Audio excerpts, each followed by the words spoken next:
Good morning, it's Thursday, September 7th. Enrique Tarrio was sentenced for his actions on January 6th, the infamous day of January 6th. And he was among several people who got sentenced recently. And let us hope that these sentences that were handed down this summer will, in the future, for the future of the next generation of far-right activists, make them think twice before they attempt another insurrection, another attack on our democracy. And let's hope it drives them deeper underground, or perhaps even drives them out of the activist right-wing business. Let's hope that these tough sentences have resonated around the country. Let us also hope that this is not good for Donald Trump. If the world sees all of these underlings getting sentenced like this, then what can they expect from their leader, their true leader, the man who stood by them during the insurrection? Is he not entitled to a long sentence also? I think so.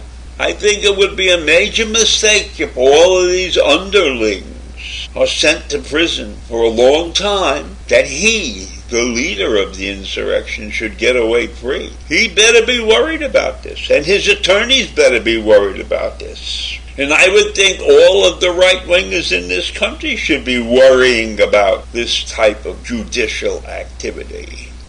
As of this moment, over 1,000 people have been convicted of some sort of crime associated with the insurrection. But these last couple of cases have been for the leaders, the real leaders, the ones who did damage, the ones who proudly marched around the Capitol building with flagpoles and costumes and things like that. In fact, Tarrio's fellow co-conspirator, Joe Biggs, was given a sentence of 17 years, and he was in the same situation that Tarrio was. The prosecutors wanted 33 years, but the judge gave him 17, and 17 is a nice long sentence. It'll give you plenty of time to think about the evil things that you did. And one member of the Oath Keepers got 18 years. That would be Stephen Rhodes. He was a founder of that group. And another Proud Boy lieutenant, Ethan Norton, got another 18 years. So they're getting sentences that mean something. These are not just a slap on the wrist.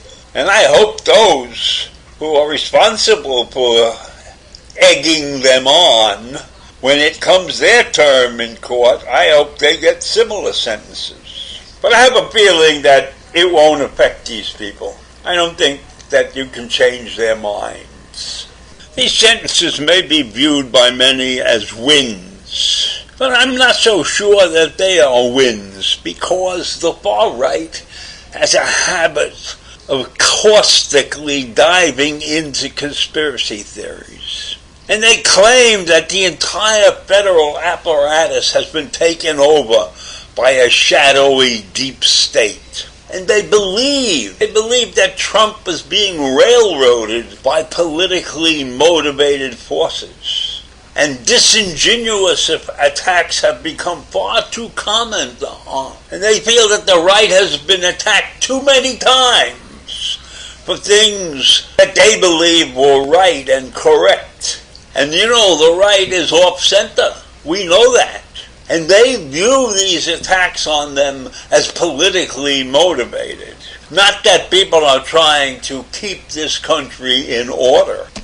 Do they honestly believe that the demonstration on January 6th was just a group of tourists getting together? I would hope that many right-wingers not even right-wingers. Right-wingers is a bad term. Those who are politically right of center, I believe that those people, many of those people are fine, upstanding citizens, and they shouldn't be drawn into the category of these right-wing villains. It's okay to have a conservative view. It's not okay to go off the wall about it.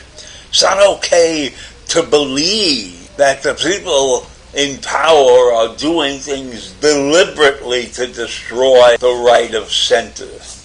And let's remember that those who are MAGA enthusiasts, MAGA fanatics, have told people this was just a tourist attraction, that nothing really happened at the Capitol. Well, these sentences prove them wrong. But we always know that in American politics, there are always conspiracy theories. And this one is particularly awful given the fact that several people died in this event. And let's not forget that the far right has a super conspiratorial theory about everything. So we have to watch out and make sure that desperation is not becoming a more natural reaction to what is going on around them. People in this country believe in freedom of speech. They believe in being able to think any which way they want. But we have to control that. We have to recognize that certain things are really out of bounds. We cannot consider that the government, the entire government, is corrupt and taken over by some organization just to do bad things to those who think differently than they do. That's a terrible, terrible idea. Many people have jobs that they take care and they do hard, even though their political persuasion may say that's not what my party believes in. But you have work to do, and you do your job correctly, and you don't get sucked into these conspiracy theories. And that's what I think we need more of. And this nation is split asunder because of the Obama administration, because this country was not ready for a black president, and of the previous administration, and because of the activities that took place on January 6th. Let us not forget how horrible that event is and how that affected this country. We cannot allow that kind of activity to go on. It's all right to have opinions. It's all right to even have opinions off the wall. But recognize that there are laws. And breaking the law is not one of the things that is allowed. So I leave you with that this morning. And I'm glad these guys have gotten long sentences. Take care. Bye.